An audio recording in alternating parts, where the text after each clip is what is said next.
Good morning. Good morning दीदी। ओम शांति। ओम शांति दीदी, good morning. Om Shanti दीदी, गुड मॉर्निंग। ओम शांति दीदी, गुड मॉर्निंग।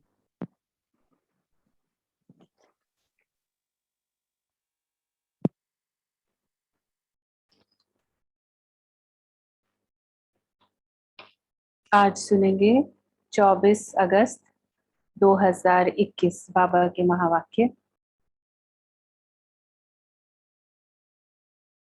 आज बाबा ने कहा, मीठे बच्चे, अब तक जो कुछ पढ़ा है उसे भूल, एक बाप को याद करो। अब तक जो कुछ पढ़ा है उसे भूल, एक बाप को याद करो। क्योंकि भक्ति मार्ग में अलग अलग प्रकार की बातें सुनी है ना, उसकी बात कर रहे हैं बाबा। और बहुत कुछ फिर अगर वो बुद्धि में रखते हैं तो वो कॉन्ट्राडिक्टरी हो जाता है। इसलिए बाबा कहते हैं वो भूल जाओ। जैसे अभी कुछ भी नया सीखने जाते हैं तो अगर पहले से हमें लगता है कि इतना तो मुझे आता है, बाकी थोड़ा मुझे और सीखना है, तो वो जो आता है का अभिमान होता है ना, आई नो, वो मुझे नया सीखने भी नहीं देता। और बार बार नई नॉलेज को भी पुरानी नॉलेज के साथ ही रिलेट करते रहते हैं। इंटरप्रिटेशन गलत हो जाती है उसकी फिर। इसलिए बिल्कुल क्लीन जैसे करके अंदर से अपनी बुद्धि को, फिर जब हम ज्ञान को समझते हैं बिल्कुल नए सिर से, जैसे बाबा ने उस दिन कहा मुरली में, सुनाया पहले भी था ये, लेकिन नए सिर से सुनाते हैं, ऐसे सुनाते हैं जैसे पहली बार सुना रहे हैं। तो हमें भी ऐसे ही सुनना है ना, कि नई बात है, नई बात समझ के, नया ज्ञान समझ के सुनेंगे। मुझे पता है नहीं, वो मेरे गुरुजी ने भी ऐसे ही कहा था, वो भी ऐसे ही कहते हैं, वहां भी ऐसे ही लिखा हुआ है वो शास्त्रों में। अगर ऐसे सोचेंगे तो फिर भगवान क्या कह रहा है, एग्जैक्टली क्या कह रहा है, वो समझ नहीं पाएंगे।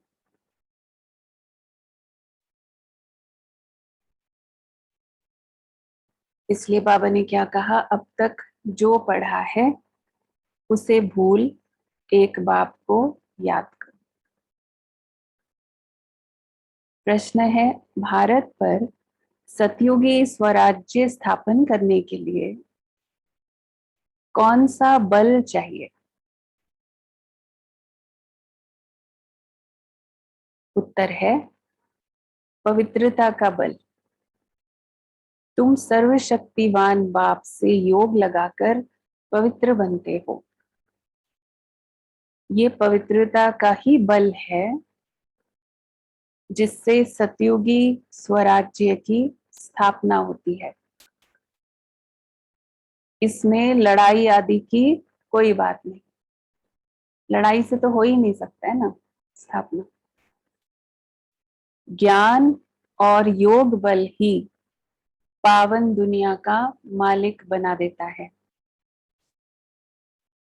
इसी बल से एक मत की स्थापना हो जाती है।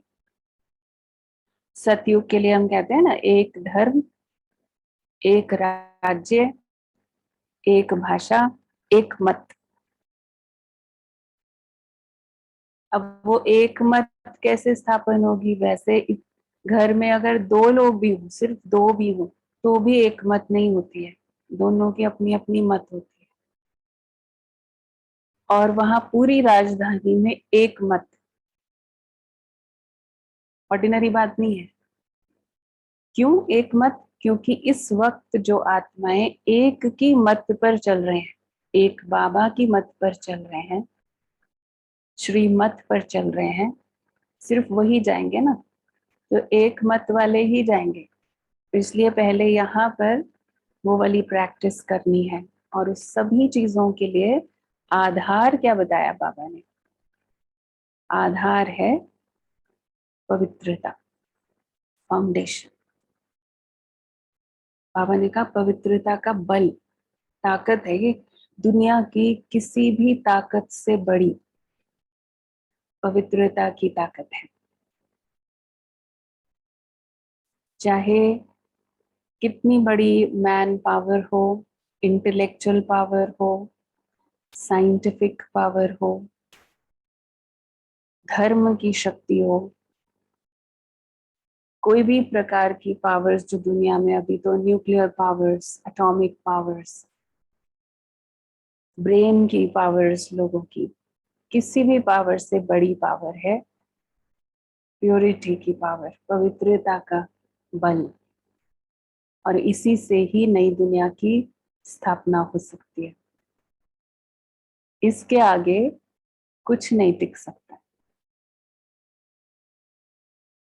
इस इम्पोर्टेंस को समझ के जब हम श्रीमत के आधार से पवित्रता को धारण करते हैं तो वो विश्व में नई राजधानी की, नई दुनिया की स्थापना करने के निमित्त बनता है। गीत सुना सभी ने, आखिर वह दिन आया आज। ओम शांति।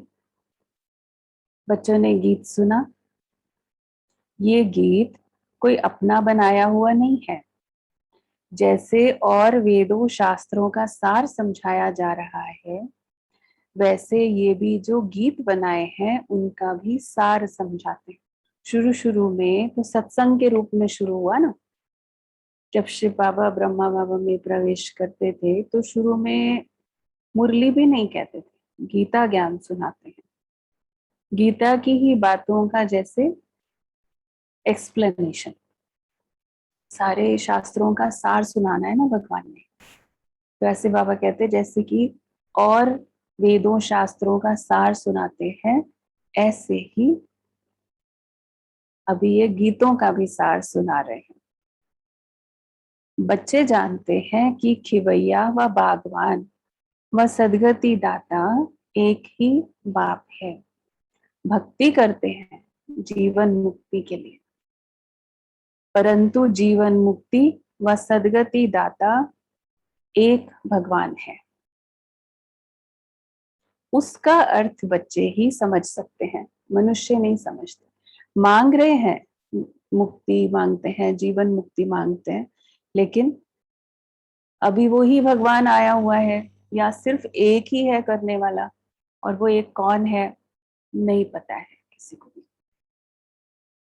सदगति अर्थात दुख से छुड़ाकर शांति की प्राप्ति कराते हैं। भारतवासी बच्चे जानते हैं कि यहाँ पवित्रता, सुख, शांति थी, जबकि इन लक्ष्मी नारायण का राज्य था। राधे कृष्ण का राज्य नहीं कह सकते, क्योंकि जब राधे कृष्ण है वो तो प्रिंस प्रिंसेस है, कुमार कुमारी है। प्रिंस प्रिंसेस है ना, जब गद्दी पर बैठेंगे, महाराजा महारानी बनेंगे, तब उनकी राजधानी है ना, और तब वो लक्ष्मी नारायण कहलाएंगे। राधे कृष्ण का राज्य नहीं कह सकते। वास्तव में माताओं की हमजिन्स राधे है, उनको जास्ती प्यार करना चाहिए, हमजिन्स को प्यार करना चाहिए। फिर भी कृष्ण को बहुत प्यार करते हैं। अभी कृष्ण जन्माष्टमी आ रही है ना, पापा याद कर रहे हैं, कृष्ण को बहुत प्यार करते हैं, झूले में झुलाते हैं, कृष्ण की जन्माष्टमी भी मनाते हैं। राधे की जयंती नहीं मनाते, किसी को पता भी नहीं है। जो राधे को मानने वाले वो मनाते होंगे, लेकिन उतना पॉपुलर नहीं है जितना कि श्री कृष्ण जन्माष्टमी पॉपुलर है। बाबा कहते वास्तव में मनाना चाहिए दोनों का, समझ तो कुछ है नहीं। उन्हों की जीवन कहानी को तो कोई जानते नहीं है। बाप आकर अपनी और सबकी जीवन कहानी सुनाते हैं। मनुष्य कहते भी हैं शिव परमात्मा नमः, परंतु उनकी जीवन कहानी को नहीं जानते। मनुष्य की जीवन कहानी को क्या कहा जाता है? हिस्ट्री, ज्योग्राफी कहा जाता है। दुनिया की हिस्ट्री, ज्योग्राफी तो गाई जाती है ना, कितने इलाके पर राज्य करते थे, कितनी जमीन पर राज्य करते थे, तो वो ज्योग्राफी भी आ गई ना साथ में। हिस्ट्री आ गई कि कब राज्य करते थे, अब कहाँ करते थे, वो ज्योग्राफी हो गई ना। तो इसलिए बाबा कहते हैं किसी की भी बायोग्राफी है तो उसको हिस्ट्री ज्योग्राफी भी कह सकते हैं। वैसे भी किसी की बायोग्राफी उसके बाद ही लिखी जाती है ना, उन्हीं बातों की अगर उसके जीते जी भी लिखी जाए तो भी जो अब तक हो चुका है, पास्ट हो चुका है, उसी की लिखेंगे ना बातें, तो वो हिस्ट्री तो हो ही गई, उसकी सारी कहानी। और हिस्ट्री क्या है? स्टोरी तो है, विद डेट एंड टाइम है, बस तो स्टोरी है। और साथ में कहाँ पर करते थे, कहाँ कहाँ पर क्या किया, वो ज्योग्राफी हो गई। तो बाबा कहते हैं कैसे राज्य किया, माना दुनिया की हिस्ट्री ज्योग्राफी बोलो या मनुष्यों की हिस्ट्री ज्योग्राफी बोलो, एक ही बात है, क्योंकि दुनिया की हिस्ट्री लोगों से ही तो बनती है ना। लोगों के बिना तो हिस्ट्री नहीं बनेगी, खालिस्तान की तो हिस्ट्री नहीं बनेगी। हिस्ट्री बना कौन रहे हैं? हम बनाते हैं ना हिस्ट्री, हम लिखते हैं इतिहास।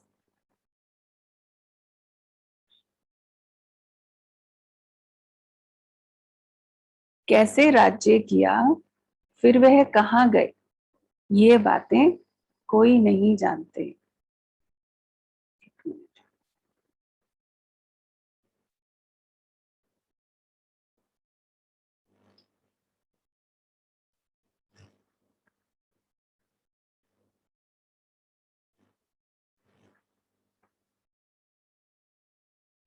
तुम बच्चों को अच्छी रीति समझाया जाता है, रचयिता और रचना की नॉलेज बच्चों को समझाते हैं। तुम बच्चों को मालूम पड़ गया है कि बरोबर अब कलयुग का अंत है और सतयुग का आदि है। संगम पर ही परमपिता परमात्मा आकर मनुष्य को पतित से पावन देवता बनाते हैं, उत्तम पुरुष अथवा पुरुषोत्तम बनाते हैं, क्योंकि इस समय के मनुष्य उत्तम नहीं है, कनिष्ठ है। उत्तम, मध्यम, कनिष्ठ, सतो, रजो, तमो होते हैं। जो अच्छी तरह ज्ञान सुनेंगे उनको सतोगुणी कहेंगे। इस वक्त अभी के हिसाब से बाबा डिफाइन करते हैं, जो अच्छे से ज्ञान सुनेंगे उनको सतोगुणी कहेंगे, क्योंकि जिसके अंदर वो सतो प्रधान संस्कार है वो ही ज्ञान की तरफ आकर्षित होगा ना। जो थोड़ा सुनेंगे उनको रजोगुणी कहेंगे, जो सुनते ही नहीं है उनको क्या कहेंगे? फिर उनको तमोगुणी कहेंगे।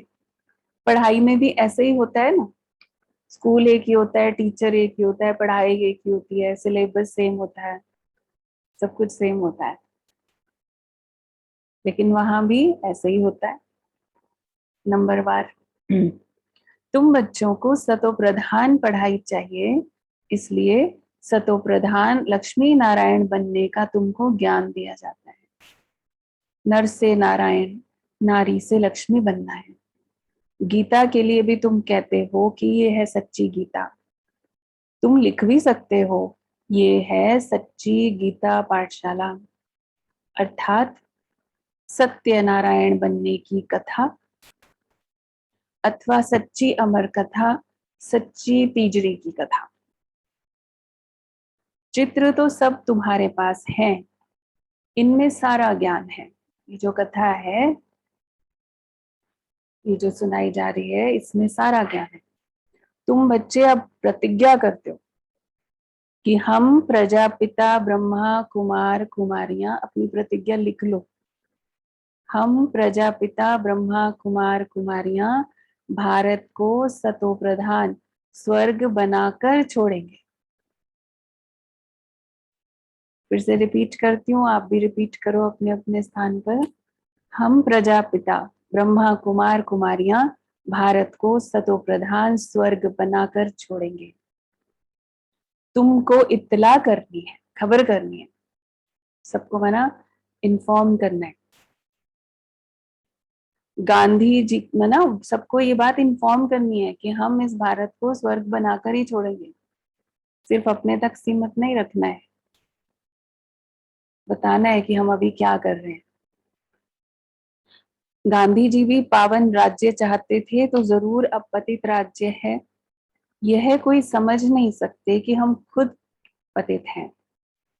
रावण है 5 विकार। कहते हैं राम राज्य तो जरूर आसुरी संप्रदाय ठहरे ना। राम राज्य की इच्छा कर रहे हैं, तो इसका मतलब अभी नहीं है ना राम राज्य, और राम का राज्य नहीं है तो फिर आसुरी राज्य है ना। परंतु ये किसी की बुद्धि में नहीं आता है। कितने बड़े बड़े गुरु लोग भी इतना नहीं समझते। तुम बच्चे इत्तला करते हो कि हम श्रीमत पर ब्रह्मा द्वारा 5000 वर्ष पहले माफिक, श्रीमत पर ब्रह्मा द्वारा 5000 वर्ष पहले माफिक दैवी राज्य स्थापन करेंगे। सब कुछ आ गया इसमें। श्रीमत के आधार से कल्प पहले माफिक, जैसे पहले भी किया था, दैवी राज्य स्थापन करेंगे। ये है पुरुषोत्तम संगम युग।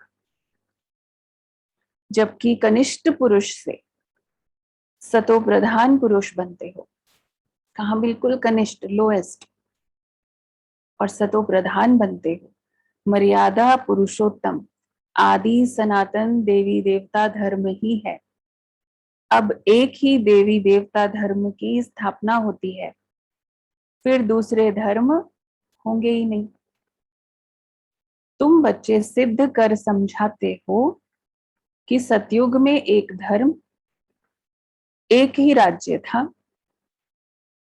भल त्रेता में सूर्यवंशी से बदल चंद्रवंशी में जाते हैं, परंतु होगी एक ही भाषा। अब तो भारत में अनेक भाषाएं हैं। बच्चे जानते हैं कि हमारे राज्य में एक ही भाषा थी। आजकल तो बहुत कुछ देखते रहेंगे। जैसे मुसाफरी से नजदीक आते जाते हैं अपने देश तरफ, तो खुश होते हैं कि अब अपने घर आ गए। ट्रैवल करके आप वापस आ रहे हो, लैंडमार्क्स दिखने शुरू हो जाते हैं ना, कि अभी बस इतना डिस्टेंस रह गया। जितना नजदीक आते जाते हैं तो वो लैंडमार्क्स दिखते हैं, नजारे दिखते हैं, बाबा उसको कहते हैं। ऐसे ही स्थिति हमारी जितनी सतयुगी स्थिति के नजदीक होती है, पवित्रता जितनी बढ़ती जाती है, तो हमें नई दुनिया नजदीक दिखती है। तो मुसाफरी से आते लगता है कि अब अपने घर आ गए, बस अब जाकर मिलेंगे। तुमको भी अपनी राजधानी का साक्षात्कार होता रहेगा। सच में भी नजारे दिखेंगे। जैसे जैसे हमारी स्थिति नजदीक आएगी तो वो विजन्स भी नजर आएंगे। अपने पुरुषार्थ का भी साक्षात्कार होगा। देखेंगे कि बाबा हमको कितना कहते हैं कि पुरुषार्थ करो, नहीं तो हाय हाय करेंगे और पद भी कम हो जाएगा। दोनों चीजें दिखेंगी कि अगर नहीं किया पुरुषार्थ तो ऐसे हाय हाय करना पड़ेगा, पदवी भी कम हो जाएगी। तो ये भी साक्षात्कार होंगे, रियलाइजेशंस भी होंगी। योग की यात्रा सबको बताते रहो, खुद तो करनी है, औरों को भी बतानी है। समझाना तो बहुत सहज है, सीढ़ी कितनी सहज है। जो देरी से आते हैं उनको दिन प्रतिदिन सहज ज्ञान मिलता है। जो देरी से आए उनको ये नहीं सोचना कि हम देर से आए, हमने मिस कर दिया कुछ। लेकिन अभी मिस नहीं करना है, अभी इतना सहज करके और सब कुछ रेडी करके बाबा दे रहे हैं। लेकिन अब भी अगर मिस करेंगे फिर वो माइनस हो जाएगा। लेकिन वैसे किसी चीज में बाबा ने किसी के लिए भी कमी नहीं रखी है, चाहे देर से आए लेकिन सब कुछ और ही रिफाइन फॉर्म में मिलता है। तो बाबा कहते जो देरी से आते हैं उनको दिन प्रतिदिन सहज ज्ञान मिलता है। एक हफ्ता समझने से ही सहज समझ जाएंगे। होता है ना, अभी नए नए जो आते हैं तो 7 दिन के कोर्स में काफी क्लैरिटी हो जाती है, क्योंकि अब कोर्स भी और रिफाइन हो गए, सारा इसेंस सारे ज्ञान का उसमें आ जाता है। चित्र ऐसे बने हुए हैं जिनमें एक्यूरेट समझानी है, चित्र भी और रिफाइन होते गए ना। 84 जन्मों का चक्र बिल्कुल ठीक है, ये भारतवासियों के लिए है। तुम बच्चों की बुद्धि में सारा ज्ञान है। तुम जानते हो कि पतित पावन सदगति दाता शिव बाबा की मत पर हम फिर से सहज राजयोग बल से अपने तन मन धन से भारत को स्वर्ग बनाते हैं। दूसरे कोई का हम नहीं लगाते हैं और तो किसी से नहीं लेते। जैसे लोग चंदा इकट्ठा करते हैं, देखा है ना, जैसे मंदिर का निर्माण भी करना होगा या कोई धार्मिक कार्य, लंगर भी लगाना होगा तो चंदा इकट्ठा करते हैं। घर घर जाकर के भी डोनेशन इकट्ठी करेंगे। हमारे पास ऐसा तो नहीं है ना सिस्टम। हमारा क्या सिस्टम है, हम अपने ही तन मन धन से, जो बाबा के बच्चे हैं वही लगाएंगे ना, जो श्रीमत को फॉलो कर रहे हैं। और इसमें भी राज है, क्योंकि बाबा के बैंक में एक रूल है कि एक का पदम गुना मल्टी मिलियन टाइम्स करके बाबा ने वापस करना है। तो जो आत्मा डिजर्व करती है सतयुग में आना, ये रिटर्न कहाँ मिलना है, सतयुग में। अब जो सतयुग में आने के लायक बन रहे हैं, एफर्ट कर रहे हैं, उनका ही तो लगवाएगा ना भगवान। नहीं तो लगेगा ही नहीं, चाहते हुए भी नहीं लगेगा, या कोई ना कोई कारण बन जाएगा, लगेगा ही उसका। जो साथ साथ पवित्रता की धारणा करते, सतयुग के लिए धारणाएं भी तो चाहिए ना। इसलिए नियम ही यह है कि अपने ही तन मन धन से हम स्वर्ग की स्थापना करते हैं। दूसरे कोई का हम नहीं लगाते हैं। अब कोई का, इसलिए एक बात याद आती है,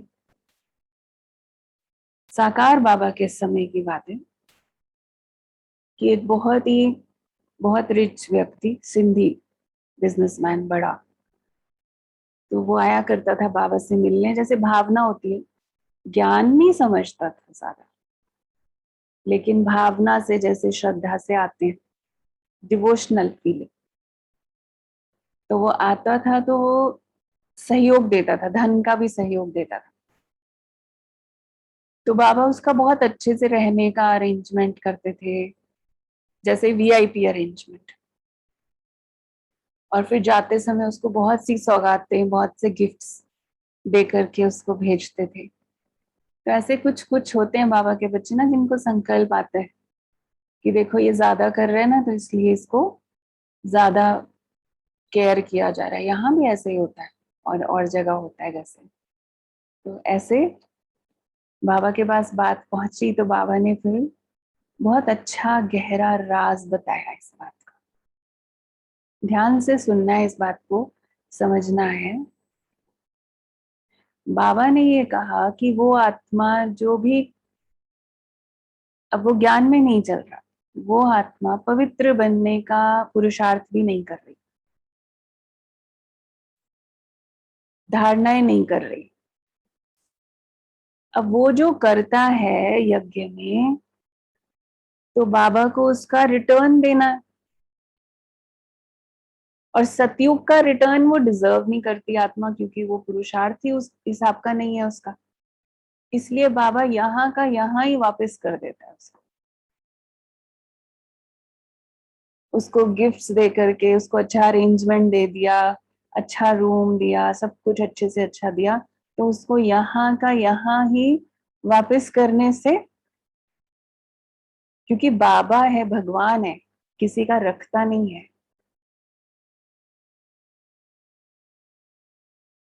तो इसको समझना है राज को, ना कि कंपेयर करना है। अब जो वीआईपीज आते हैं, गेस्ट आते हैं, उनको उस तरह की सुविधा दी जाती है, और ही हमारे अंदर ये होना चाहिए कि मुझे जमा करना है, अपना आगे के लिए जमा करना है, ना कि मुझे लेकर के खत्म करना है। यहाँ का यहाँ ही ले लिया, जितना दिया उतना ले भी लिया, तो फिर जमा क्या हुआ?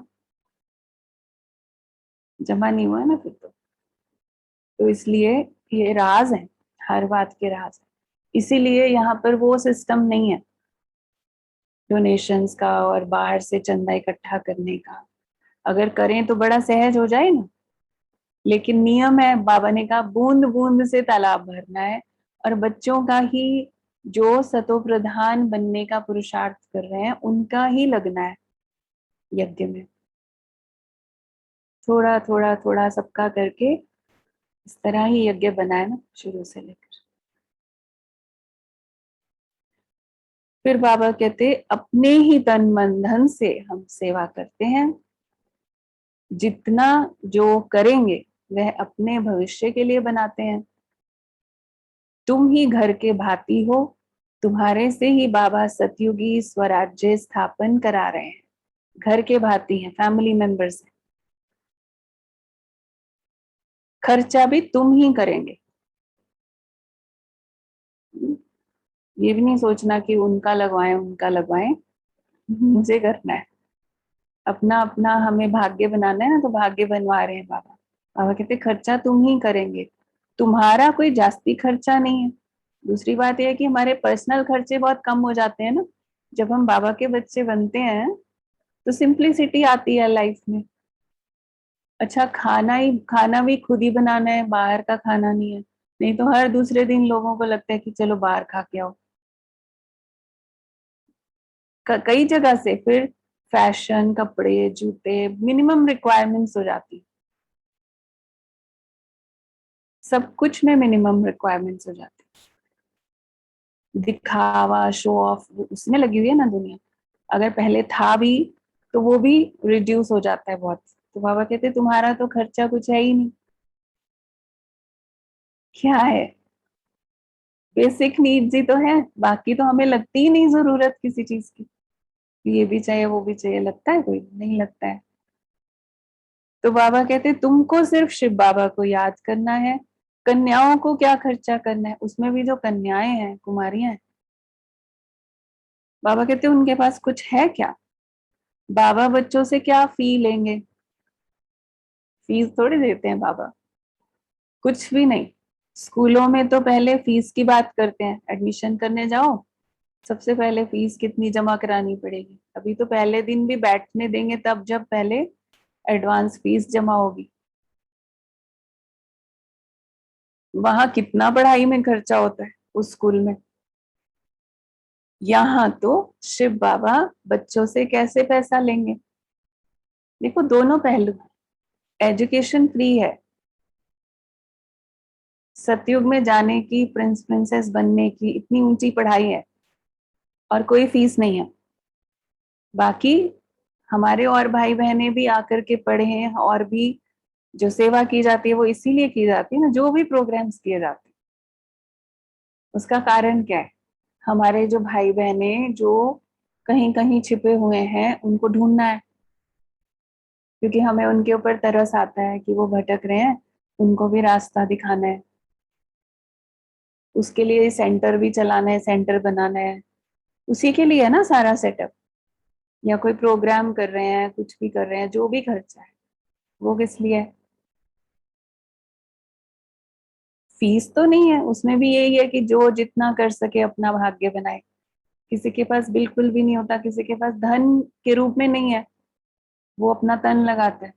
लेकिन जिसके पास जो है वो उस हिसाब से कंट्रीब्यूट करता है, अपना भाग्य बनाता है। बाबा कहते हैं शिव बाबा को अपना घर थोड़ी ही बनाना है जो पैसा लेंगे। बाबा को बनाना है कोई घर, बाबा ने यहाँ रहना है। बाबा तो शरीर भी नहीं लेता, घर बनाने की तो दूर की बात है, शरीर भी सिर्फ टेम्परेरी लेता है। आया, प्रवेश किया, ज्ञान सुना, यहाँ चला गया। तो जो घर भी बनते हैं वो किसके लिए बनते हैं? यहाँ भी जो बन रहे हैं। और वंडरफुल बात ये है, समझो बाबा का घर बनता है, सेंटर बनता है, और हम सब उसमें सहयोग देते हैं, तो वो किसके लिए बन रहा है? हमारे लिए ही है ना। हम बच्चे ही यूज कर रहे हैं, तो यहाँ भी हमने ही यूज किया। और जैसे भोग भी लगाया, तो बाबा कहते बच्चों ने, भक्तों ने भोग लगाया और बच्चों ने ही खाया, बाबा ने खाया थोड़ी। तो जो भी हमने किया भी, तो वो हमने कंज्यूम यहाँ पर भी किया, और फिर हमारा भविष्य भी मल्टी मिलियन टाइम्स जमा भी हो गया साथ में। ये तो जैसे बाबा हमारे लिए अपॉर्चुनिटी क्रिएट कर रहे हैं कि इस तरह से जब आप लगाते हो तो आपका जमा होता है, नहीं तो वो कहीं ना कहीं और निकल ही जाना है वैसे भी, नहीं तो फिर दबी रहेगी धूल में, साथ तो जाना नहीं है। तो इस बात को पूरा समझते हैं तो बहुत आनंद से। तो बाबा कहते हैं शिव बाबा को अपना घर थोड़े ही बनाना है जो पैसा लेंगे, तुम बच्चों को भविष्य स्वर्ग में जाकर हीरे जवाहरों के महल बनाने हैं। इसलिए तुम यहाँ जो करते हो, यहाँ क्या करते हैं, जो भी करते हो, उसका रिटर्न भविष्य में तुमको महल मिल जाता है।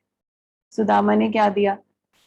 मुट्ठी भर चावल, और महल बन गया साथ में। तो वो चावल भी भगवान ने कैसे लिया? बड़ी मुश्किल से लिया, उससे, देता ही नहीं था, है ना। तो हमारी भी स्थिति ऐसी ही होती है। और भगवान को क्या चाहिए थे चावल? नहीं, उसका भाग्य बनाना था, उसका महल बनाना था, क्योंकि वो आत्मा डिजर्व करती थी। और नियम, नियम को तोड़ के तो भगवान नहीं बना सकते। नियम है कि जो करेगा सो पाएगा।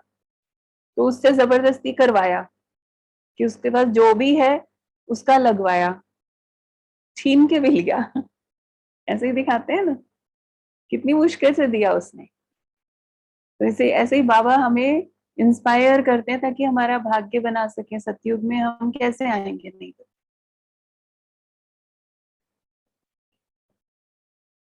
बाबा कहते हैं ये बड़ी समझने की बात है। जितना जो तन मन धन से सेवा करेंगे वह ऐसा वहां पाएंगे। कॉलेज व हॉस्पिटल बनाते हैं, 10 लाख 20 लाख लगाने पड़ते हैं। अभी तो 10-20 लाख में कुछ नहीं होता, अभी तो करोड़ों की बात है। हॉस्पिटल कोई 10 लाख में थोड़ी बनता है। बाबा कहते यहाँ तो इतना खर्चा नहीं लगता। अब यहाँ जो आप बना रहे हो, रूहानी हॉस्पिटल, रूहानी यूनिवर्सिटी बन रही है, छोटे से मकान में, एक छोटा सा मकान भी अगर लिया, उसमें रूहानी कॉलेज कम कम हॉस्पिटल बनाते हैं। पांडवों का आदिपति कौन था? उन्होंने तो कृष्ण का नाम लिख दिया है।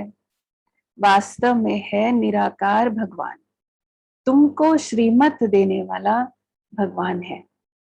बाकी तो सब है रावण की मत पर, रावण राज्य में, रावण की मत पर कितने डर्टी बन पड़े हैं, है ना। तो बाबा कहते अब यही सृष्टि पुरानी वही नई बनती है। सृष्टि में भारत ही था, भारत नया, भारत पुराना कहेंगे। नया भारत तो स्वर्ग था, फिर भारत पुराना है तो नरक है। इनको कहा जाता है रौरव नरक। मनुष्य की ही बात है, यहाँ सुख का नाम निशान नहीं है। ये कोई सुख थोड़ी है। अभी जो यहाँ पर किसी को कोई स्थूल प्राप्ति होती भी है तो इसको कोई सुख थोड़े कहेंगे। सन्यासी भी कहते हैं इस समय का सुख काग विष्टा समान है। समझते हैं अर्थ क्या होता है? विष्टा माना गंदगी। गंदगी में ही, जैसे काग जो कौवा होता है, वो गंदगी में ही चोंच मार के ऐसे सोचता है कि सुख का अनुभव करता है, लेकिन वो सुख थोड़ी है, गंदगी है। तो इसलिए वह ग्रस्त व्यवहार को छोड़ देते हैं, क्योंकि समझते हैं यहाँ का जो सुख है, चलो इतना तो रियलाइज करते हैं, यहाँ का सुख रियल सुख नहीं है ना, टेम्परेरी अचीवमेंट्स में या कर्म इंद्रियों द्वारा सुख में उसको सुख समझते हैं, प्लेजर्स को, टेम्परेरी प्लेजर्स।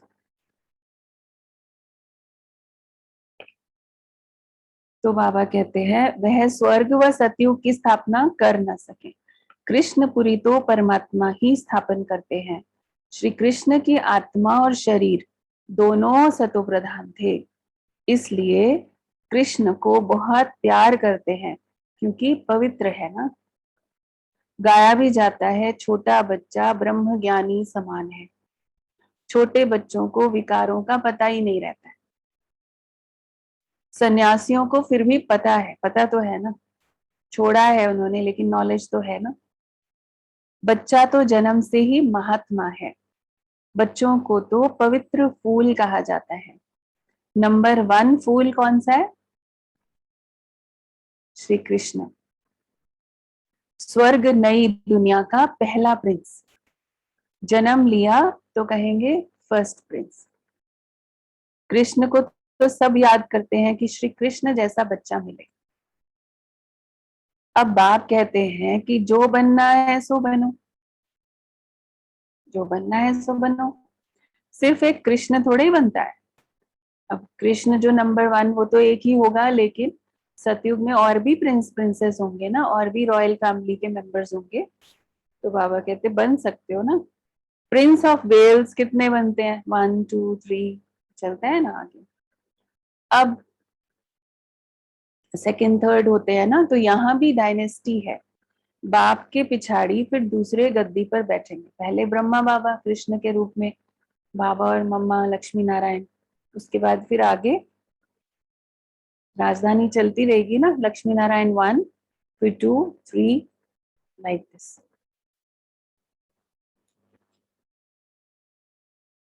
जैसे घराने होते हैं ऐसे ये भी घराना है। तुम्हारा कनेक्शन ही क्रिश्चियन से है। कृष्ण और क्रिश्चियन दोनों की एक ही राशि है। ये बहुत इंटरेस्टिंग बाबा बताते हैं।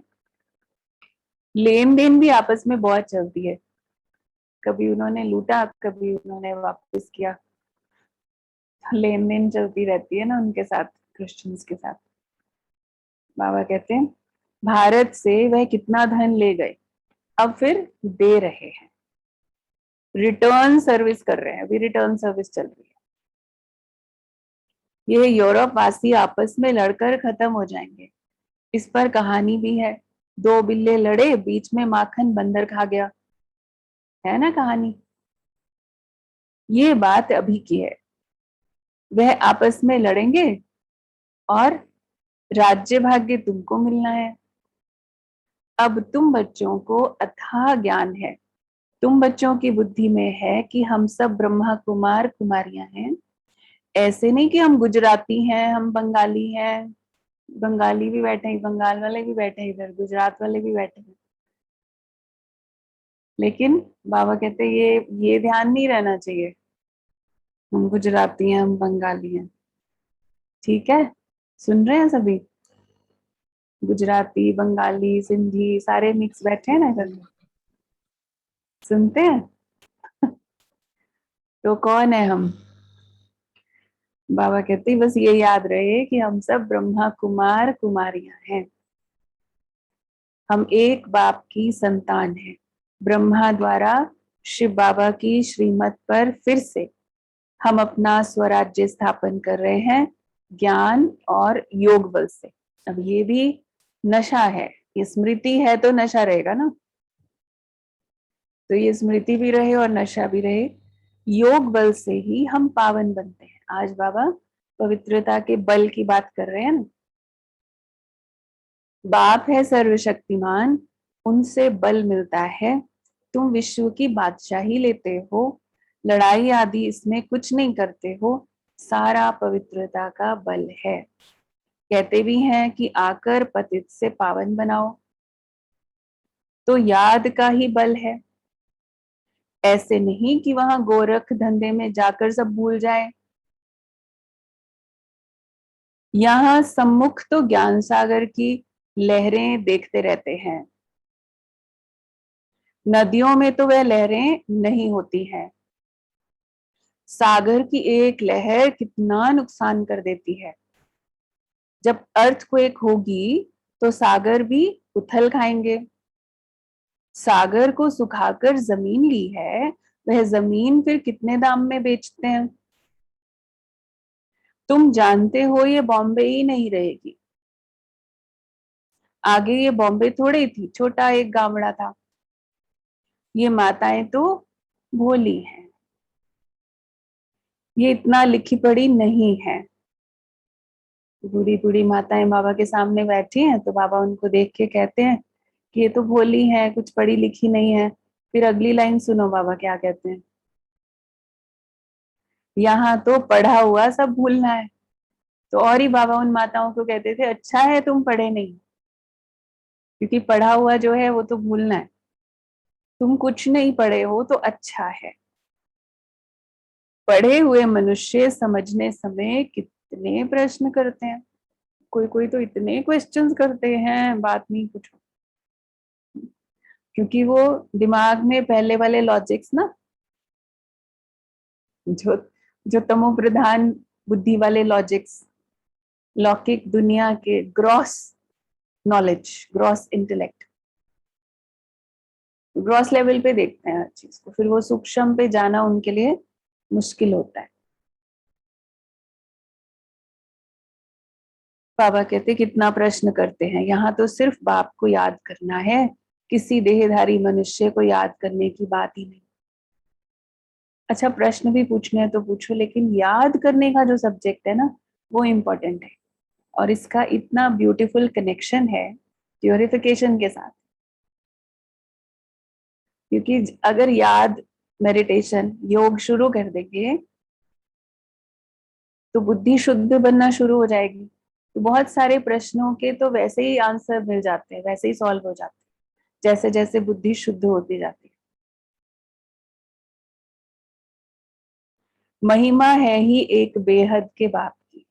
तुम जानते हो कि ऊंचते ऊंचा है एक भगवान, फिर सेकंड नंबर में है ब्रह्मा, उनसे ऊंचा कोई होता नहीं। इससे बड़ी आसामी कोई है ही नहीं, सबसे बड़ी आसामी है। परंतु चलते देखो कितना साधारण है। ब्रह्मा अंत तक भी ब्रह्मा बाबा कितना साधारण रहे, कैसे साधारण रीति बच्चों से बैठते हैं, ट्रेन में जाते हैं, कोई क्या जाने ये कौन है, उसी ट्रेन में बैठे सबके साथ सफर कर रहे हैं। और बाहर का कोई ऐसा शो दिखावा नहीं है, सिंपल वस्त्र भी सिंपल है। नहीं तो कुछ सन्यासी महात्मा भी होते हैं ना, तो कुछ ना कुछ कमंडल उठाया हुआ है, कुछ ऐसी चीजें सिंबल्स होते हैं, देख करके लोगों को लगता है कि ये डिफरेंट है। तो बाबा कहते कोई क्या जाने कि ये कौन है, भगवान आकर ज्ञान देते हैं, जरूर प्रवेश कर ज्ञान देंगे ना। अगर कृष्ण होता तो भीड़ मच जाती, फिर तो पढ़ा भी ना सके, सिर्फ दर्शन करते रहे। कृष्ण जैसे रूप में आता अगर भगवान, तो बाबा कहते फिर तो बस दर्शन करने वालों की भीड़ लग जाती। पढ़ने वाले, जेन्युइनली पढ़ने वाले तो थोड़े है ना जिनको सतयुग में आना है, लेकिन दर्शन करने वालों की तो बड़ी भीड़ होती है। और कृष्ण का रूप ऐसा चमत्कारी रूप होगा तो सारे समझेंगे कि कोई भगवान आ गया। तो वो तो बस दर्शन करने के लिए लाइन लगा लेंगे, पढ़ाई कैसे होती फिर। इसलिए साधारण रूप में, गुप्त रूप में आता है भगवान। तो जो जेन्युइनली भगवान को ढूंढ रहे थे वो आत्माएं अपने आप आती हैं। नहीं तो बाबा कहते दर्शन करते रहे।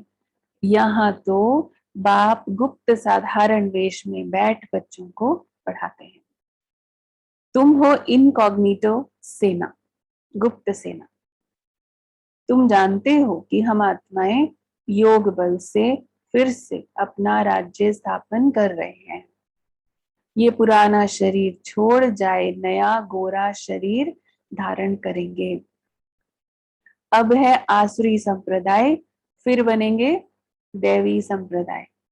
तो बीच में अभी हम क्या हैं, कौन सा संप्रदाय में हम, ईश्वरीय संप्रदाय।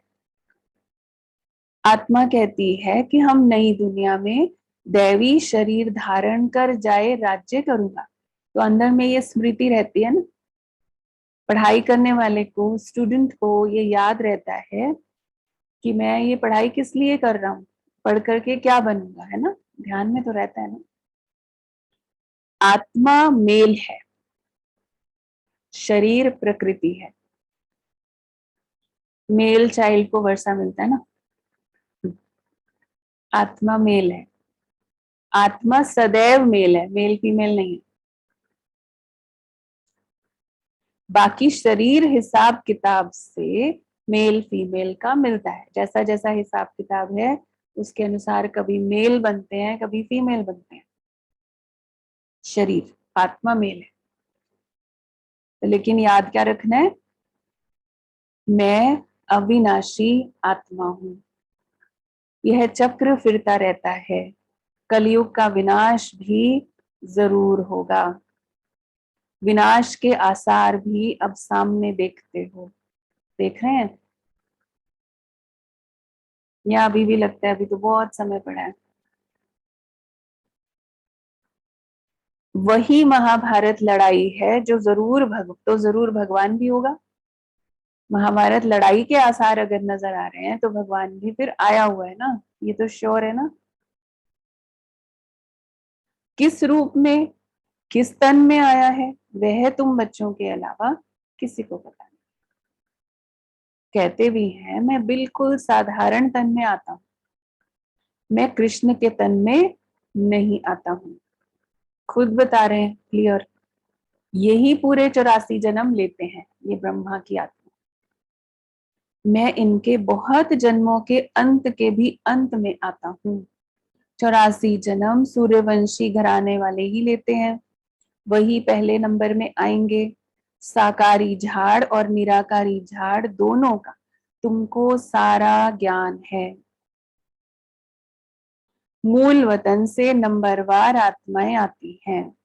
पहले पहले देवी देवता धर्म की आत्माएं आती हैं, फिर नंबरवार और धर्म वाले आते हैं। चित्रों में समझानी तो बड़ी ऊंची है, बच्चों को समझाना है। अब बाबा खास कह रहे हैं कुमारियों को खड़ा होना चाहिए, माना आगे आना चाहिए सेवा के लिए। कोई बच्चियां ऐसी ऐसी बातें समझाएं तो कमाल है ना। अब छोटे, जितने छोटे यंग बच्चे समझाएंगे तो सबको लगेगा ना कि बहुत अच्छा समझाते। छोटे छोटे बच्चे भी, जब प्रदर्शनी की सेवा होती थी तो छोटे छोटे 8-10 साल वाले बच्चे भी बहुत अच्छा अच्छा प्रदर्शनी, उससे छोटे भी प्रदर्शनी में समझाते हैं तो लोगों को बहुत उसका अट्रैक्शन होता है और हैरानी भी होती है कि ये छोटे बच्चे ही कितना अच्छा समझा रहे हैं। तो कितना नाम निकालेंगे वो, तो छोटी, जितनी छोटी कुमारी उतना ज्यादा नाम रोशन करेंगे ना बाबा का। सुनने आएंगे ना सब खास कि ये छोटे छोटे बच्चे इतना अच्छा सुनाते हैं। लौकिक अलौकिक दोनों का नाम बाला करेंगे। लौकिक माँ बाप का भी तो नाम रोशन होता है। अच्छा, मीठे मीठे सिकिलधे बच्चों प्रति माता पिता बाप दादा का याद प्यार और गुड मॉर्निंग। रूहानी बाप की रूहानी बच्चों को नमस्ते। हम रूहानी बच्चों की रूहानी बाप दादा को हमारी बात दादा को प्यार, याद प्यार, गुड मॉर्निंग, गुड मॉर्निंग और नमस्ते। नमस्ते। क्रिया बाबा। प्रिया बाबा।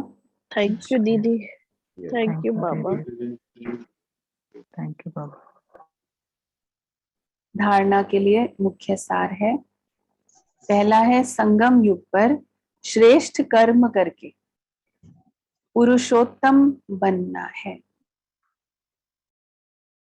संगम युग पर अभी का जो समय है, श्रेष्ठ कर्म करके पुरुषोत्तम बनना है। कोई भी ऐसा कर्म नहीं करना है जो कनिष्ठ बन जाए।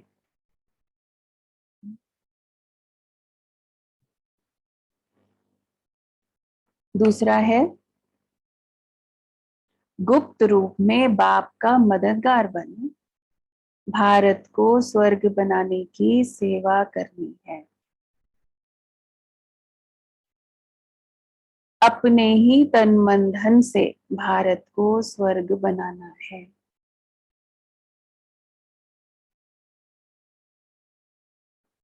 याद और पवित्रता का बल जमा करना है।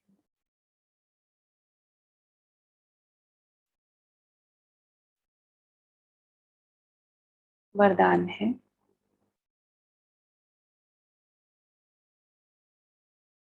अपने असली संस्कारों को इमर्ज कर, अपने असली संस्कारों को इमर्ज कर सदा हर्षित रहने वाले ज्ञान स्वरूप भव। तो बाबा कहते हैं जो बच्चे ज्ञान का सिमरण कर उसका स्वरूप बनते हैं वह सदा हर्षित रहते हैं।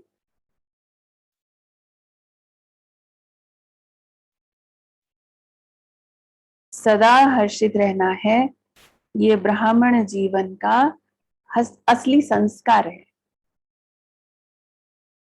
देखो बेसिक नेचर है ब्राह्मण माना कैसा होना चाहिए, चेहरा कैसा होना चाहिए, सदा हर्षित।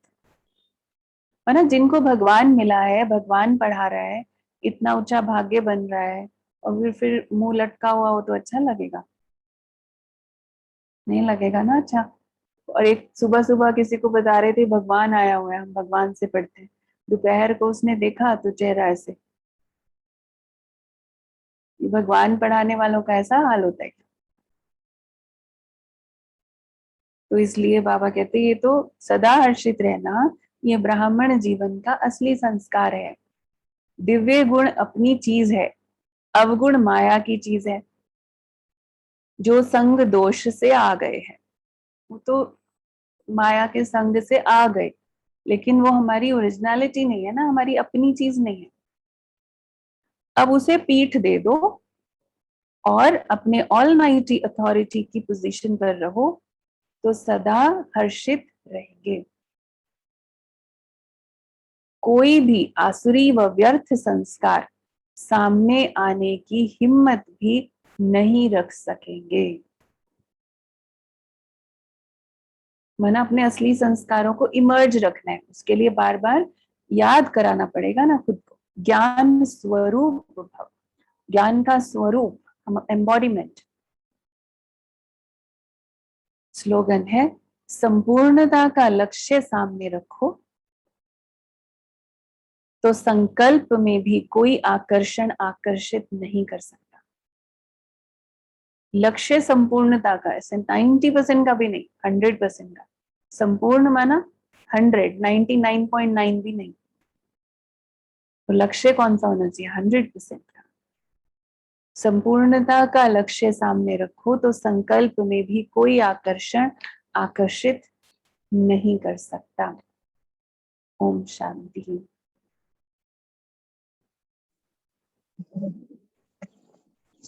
तो ये थे आज के बाबा के महावाक्य।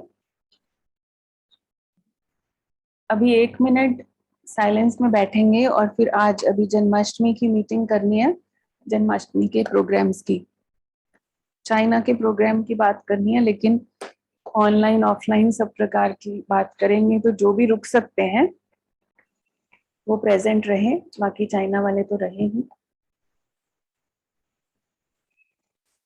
Are you translating this, Niti? So please stay for meeting, everyone. After